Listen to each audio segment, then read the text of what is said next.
Cześć, witam serdecznie na moim kanale Polska oczami Białorusinki. Dzisiaj opowiem Wam o swoich wrażeniach po obejrzeniu filmu biograficznego o Polaku, którego nazwisko znane jest nie tylko w Polsce, ale wielu ludziom na całym świecie. To człowiek, który zmienił bieg historii w XX wieku w Polsce i który dał nadzieję Polakom na nowe, lepsze życie.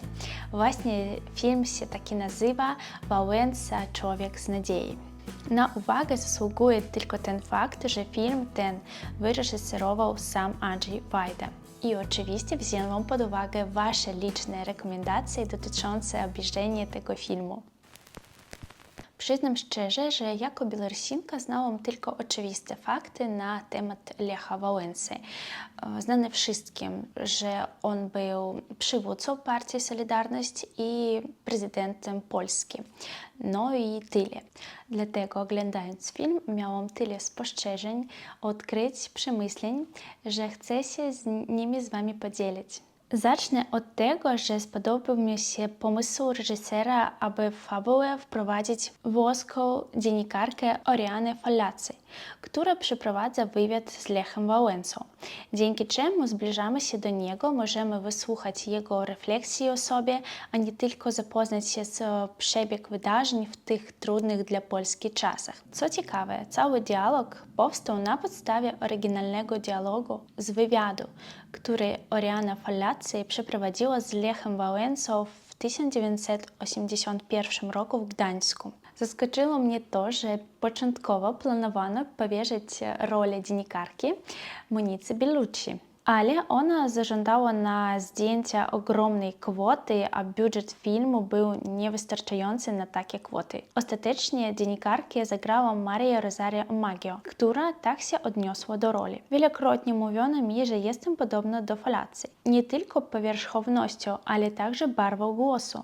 Dla mnie to wielki zaszczyt. Nie chcę zawieść samej Oriany, jak i Andrzeja Wajdy.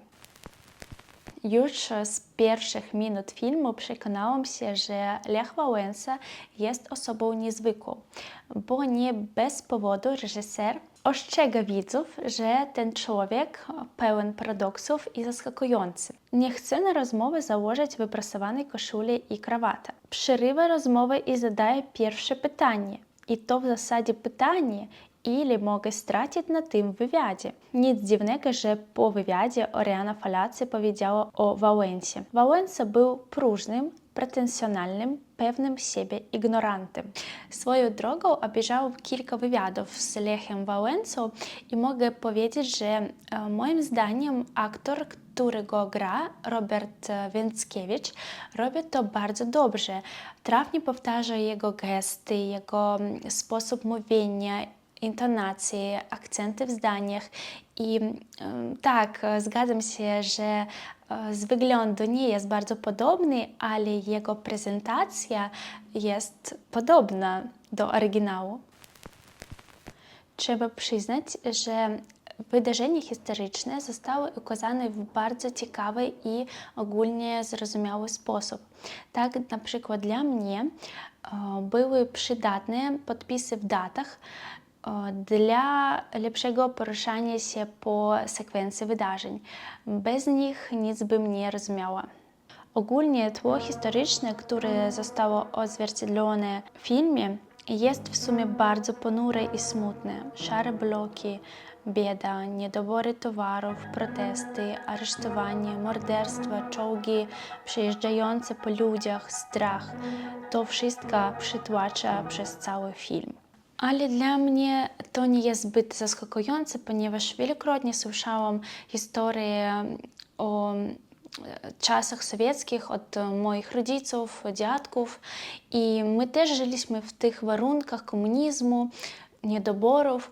Prawie cały Mińsk jest wybudowany z takich bloków, już nie mówiąc o mniejszych miastach. Kontekst życia pod wpływem Sowietów jest dla nas, dla Białorusinów też bardzo zrozumiały. Co jest dla mnie niezrozumiałe, dlaczego niektórzy ludzie mieszkający na wschodzie do tej pory tęsknią o tych czasach. I jak w ogóle Polakom udało się wybrnąć pod wpływu Sowietów i dołączyć się do Unii Europejskiej. Na czym polega fenomen Lecha Wałęsy? Jak on, niewykształcony elektryk, zdołał zdobyć przychylność i zaufanie milionów ludzi? Sam udzielił odpowiedzi. Ja umiem posługiwać się gniewem. Oznacza to, że wie, jak zapanować nie tylko nad swoim wewnętrznym gniewem, którego jest w środku mnóstwo, ale potrafi także skierować narastający z każdym dniem gniew ludzi we właściwym kierunku. Podoba mi się jego ekspresja. Trzeba umieć żyć z gniewem. Jak mnie się tego nauczyć? Oczywiście mogę się mylić w mojej wizji tego człowieka, ale wiecie, jest taki zawód mediator.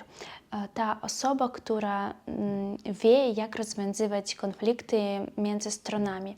I ja tak widzę Lecha Wałęsę. Z jednej strony Lech Wałęsa to człowiek z ludu, który doskonale rozumie jego potrzeby, jego problemy, żądania, nastroje, a z drugiej strony jest znakomitym mówcą, który potrafi sensownie i stanowczo wytłumaczyć te żądania nie językiem przemocy do tych u władzy.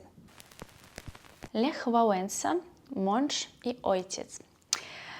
No cóż, tutaj jako kobieta mam sprzeczne myśli. Kiedy dowiedziałam się, że Lech Wałęsa i jego żona Danuta mają 8 dzieci, byłam oszołomiona. Co oni tam robią? Może skaczą po podłodze? W filmie bardzo dobrze ukazana jest ta strona życia Lecha Wałęsy. Za każdym razem, gdy widziałam jego wykończoną żonę, która bez przerwy myła, sprzątała, gotowała i opiekowała się dziećmi, serce mi topniało. No cóż, tutaj nie da się uniknąć sformułowania. Za każdym mężczyzną, który odniósł sukces, stoi wspaniała kobieta. Moim zdaniem ta kobieta jest bohaterką. Dzieci i sprawy domowe to tylko kilka toreb, które niosła na swoich plecach. Także to ciągły stres i bieda. Reżyser kilkakrotnie w filmie skupiał uwagę widza na tym, jak Wałęsa wychodząc zostawiał zegarek i pierścionek, aby w razie potrzeby ona mogła je sprzedać i żyć. Nie można też ignorować tego faktu, że Danuta była zmuszona dzielić się swoim mężem z milionami. Mogła go nie widzieć tygodniami. Wielokrotnie był aresztowany. Często w ich domu gromadzili się nieznajomi, omawiano poważne sprawy, a ona już nie mogła tego znieść. A scena, w której się wścieka i wyrzuca wszystkich z mieszkania, jest bardzo odkrywcza. Prawdopodobnie zrobiłabym to samo. Jednak każda kobieta pragnie miłości, uwagi, troski. Ile z tego wszystkiego miała Danuta?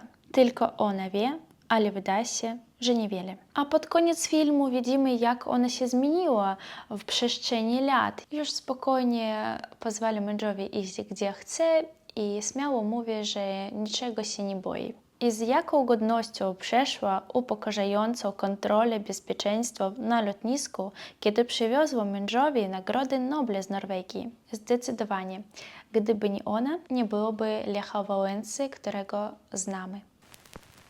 Chcę zwrócić uwagę na taki epizod, gdzie Lech Wałęsa, ryzykując, przywozi ulotki w wózku z córką. Co to jest? Bezmyślność czy bohaterstwo?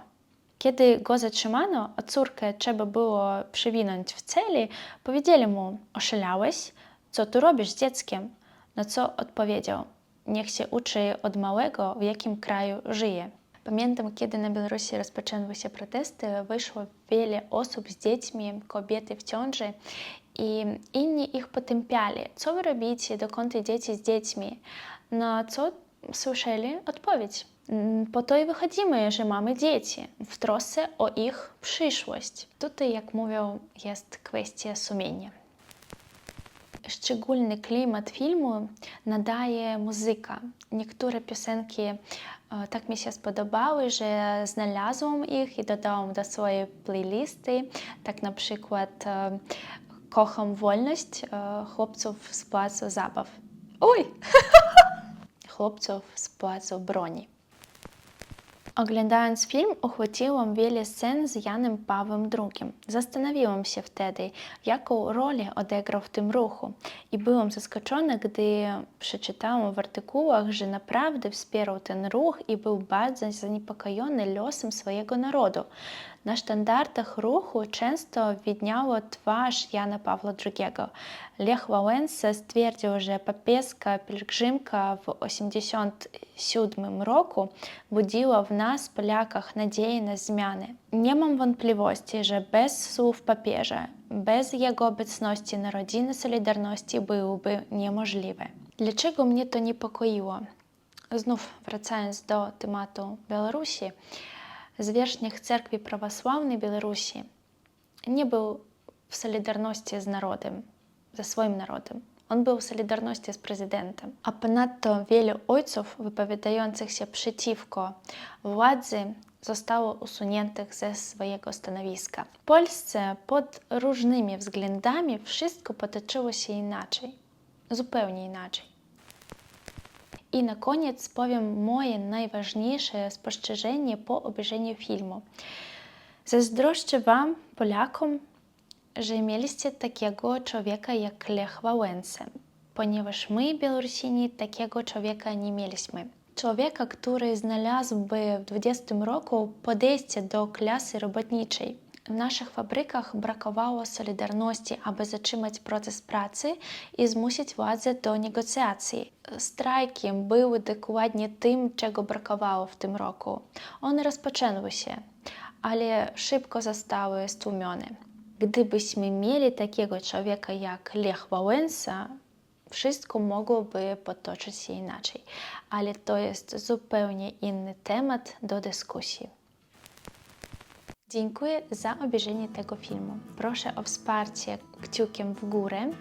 Piszcie komentarze o swoich wrażeniach po obejrzeniu filmu, może jakieś ciekawostki. A ci, którzy nie subskrybują i ciągle oglądają moje filmiki, wreszcie się zdecydujcie. Tak nie przegapicie moich nowych odcinków. I byłabym wdzięczna za drobne wsparcie finansowe na kawkę. Link zawsze jest w opisie. Do zobaczenia ponownie w nowych filmach. Cześć!